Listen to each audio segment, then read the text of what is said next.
Snow blanketed the city on Christmas Eve as David, a wealthy single father, drove home with gifts piled in the back seat for his little girl.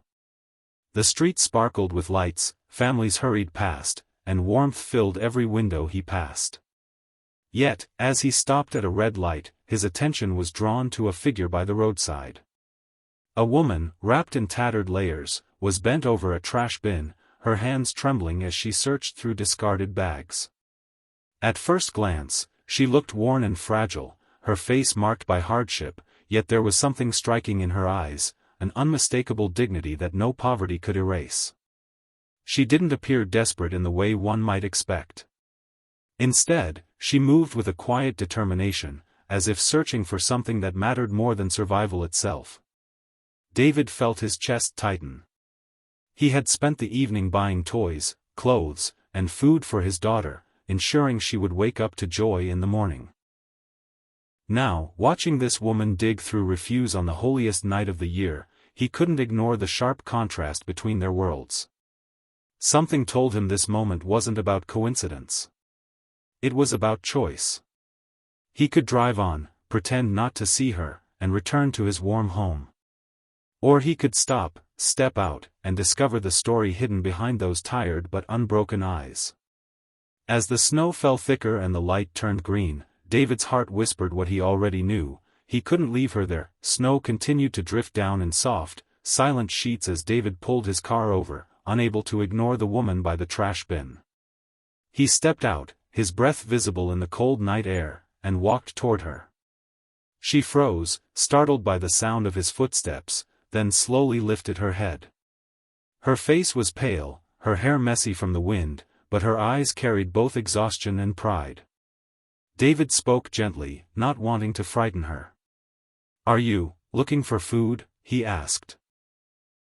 She shook her head quickly, almost embarrassed, before whispering, "Not for me."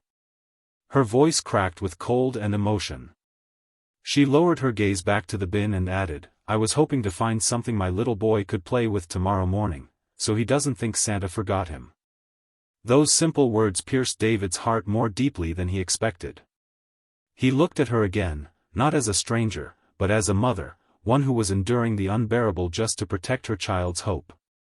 In that moment, he thought of his own daughter waiting at home, her Christmas tree glowing, presents stacked beneath it.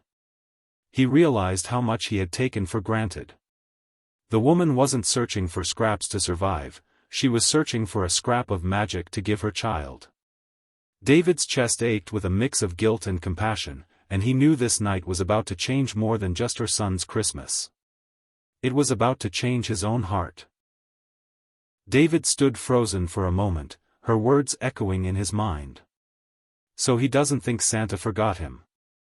He looked at the woman's trembling hands, red from the cold, and suddenly felt the weight of his own blessings pressing against his chest.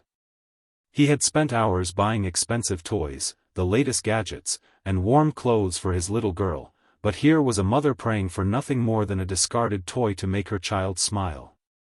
Memories of his own struggles as a young single father came rushing back, the nights when he had doubted himself, when loneliness felt heavier than the world. Though his fortune had grown, those scars remained hidden in his heart. And now, standing in the snow, he realized that love and sacrifice looked the same in every parent, rich or poor. His eyes stung as he imagined her little boy waking up to nothing but cold emptiness on Christmas morning. It wasn't fair. It wasn't right. And in that moment, David knew he couldn't just walk away. This wasn't about charity, or guilt, or even kindness. It was about recognizing a mother's love that deserved to be honored. It was about seeing her as more than a woman in torn clothes. She was a parent fighting for her child's happiness, just as he fought for his own daughter every single day. The snow kept falling, quiet and endless, as David's decision became clear: tonight, Christmas would mean more than gifts. Tonight, it would mean hope. David took a deep breath and stepped closer, his voice steady but filled with warmth. "Come with me," he said softly. The woman looked startled, almost afraid to believe him. I can't," she whispered. "We don't belong in your world." But David shook his head. You belong exactly where love belongs, and that's in my home tonight." With gentle insistence, he guided her to his car. At first, she hesitated, clutching her thin coat around her. Then, as if surrendering to the smallest spark of hope, she nodded. Minutes later, they arrived at David's house, warm lights glowing through frosted windows, a tree standing tall and radiant inside. His daughter, Lily, ran to the door, her eyes widening when she saw the woman and her little boy step in.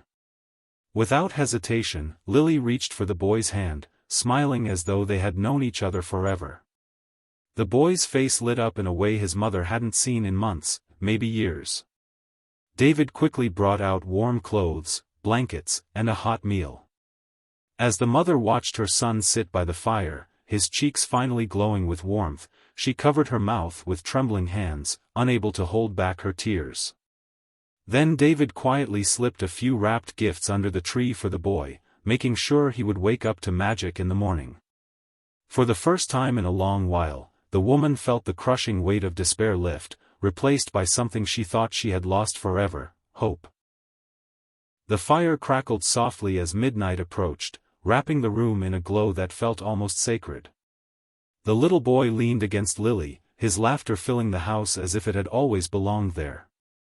His mother sat silently, watching with wide, tearful eyes, unable to believe this night was real. Finally, she turned to David, her voice breaking with emotion.